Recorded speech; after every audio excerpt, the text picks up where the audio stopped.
I'm on my way to explore another beautiful Pennsylvania state park, and I hope you'll come along with me today. While driving into the park, I spotted this wild turkey and kind of pulled over to take a few pictures of it. It was beautiful. It seemed to just be the only one out there by itself. Okay, now I've made my way to Gouldsboro State Park in Pennsylvania. So this park actually connects to Tobyhanna, and if you were a really ambitious hiker, you could hike between the two. So Tobyhanna is another large park. It's 2,800 acres, so quite a big state park compared to some of our Pennsylvania state parks. So this park is named for Jay Gould, who was involved with the Erie-Lackawanna Railroad. So a really interesting thing from about 1900 to 1936, this lake and this area was used to harvest ice. So they would take the ice, they would load it on railroad cars. So they would harvest ice here because a long time ago you would have to use an ice box, which was kind of like the first form of the refrigerator. They would harvest the ice, they'd put it on the box cars, and it would get shipped to Philadelphia and people to use in their homes who had the ice box. So you have to park a little bit of a distance, not too far, but you have to walk down this path. So be aware of that if you're coming to this beach area. You're bringing a lot of gear with you. Keep that in mind. We've got some basketball courts, very nice playground area down here. These kids would be living. Fun little tire swing here. And I like that this is so close to the beach. Kids can just run up and play in between swimming.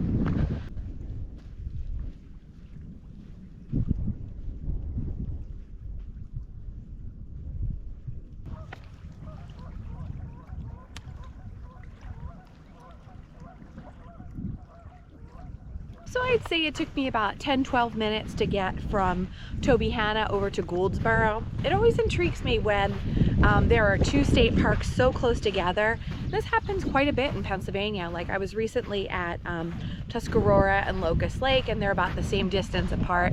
It's interesting why, I guess maybe because they're geographically separated by some area or some residential area, but it's interesting that the two parks are so close together and yet they're two separate parks.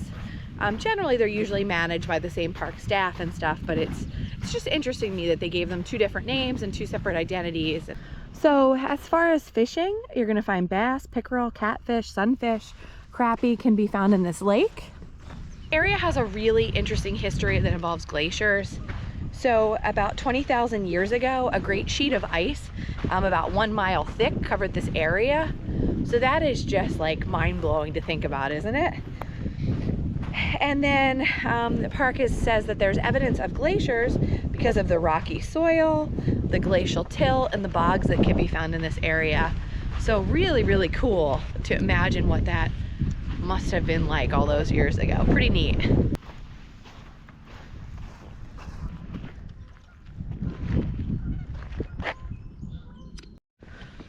So just a little fun fact about the Poconos and this area in general is that, well, this isn't good. Let's close that.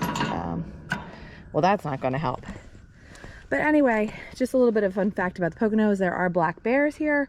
So a lot of things, they try to keep the trash in these bear-proof containers. This one's good. This one appears to be busted. So hopefully somebody fixed that soon. So this is just that warning again. They had this at the other park, that this was a former military artillery range. You want to be alert when walking off marked trails and outside of the developed area. And if you find any kind of metal or, you know, old artillery stuff from the military, they do not want you to touch it. They want you to call the park office and report it. So just don't disturb metal objects, stay on the trails, common sense here.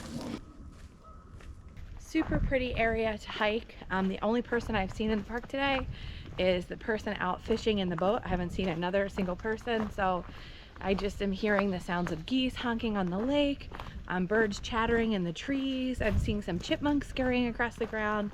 Super, super peaceful. I live more in the southern part of the state, and it's interesting that up here in higher elevation, up in the Poconos, the trees are further along. So at home, our trees are pretty much green at this point. They're all filled out. But here things are looking still pretty sparse. So we're at the end of April right now.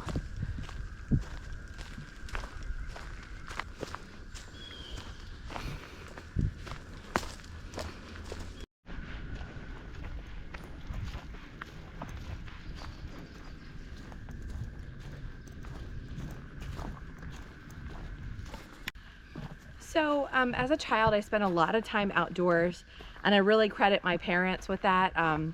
We had woods behind our house. We were always playing in the woods, playing in the creek. We were outdoor kids. We just would go out in the neighborhood and disappear. And I believe that that's part of the reason today why I'm just so comfortable being outside. I don't mind going to places by myself. I don't mind being in the middle of nowhere by myself. And I think it's because of the way I was raised. So one thing that's super important to my husband and I is to get our kids outside. And you know, since they were babies, we have been camping, hiking, going to national parks, doing all that kind of stuff. And you know, a lot of it was pre-YouTube, so you don't get to see it. But I mean, we have visited so many of these Pennsylvania state parks, tent camp, cabin camp, stayed in the camping cottages.